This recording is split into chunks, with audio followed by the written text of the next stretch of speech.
Në hierarki të ndryshme, në politik, në njerëz të njohur, ne mund të kemi demon? Po, patjetër. Disa prej tyre edhe shfaqen forma ose sjellje demonike.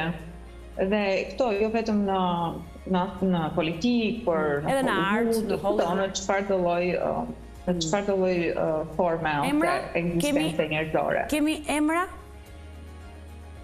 Mjafton të shikoni dhe do t'i bëjmë vetë përshtypje se çfarë është njeri dhe çfarë është human. Pra ku i dallojnë ne? Humaniteti ka një emër, por jo të gjithë janë human.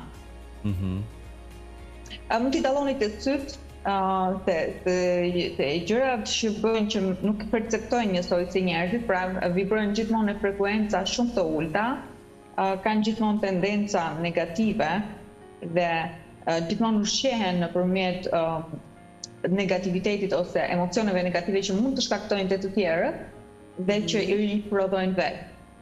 Pra, nëse flasim në të aspektin demonik të një alieni, sepse jo gjithmonë është në atë formë, sepse ata janë të pa dukshëm fizikisht, por janë energjetikisht, pra mund të kalojnë nga një trup në një trup.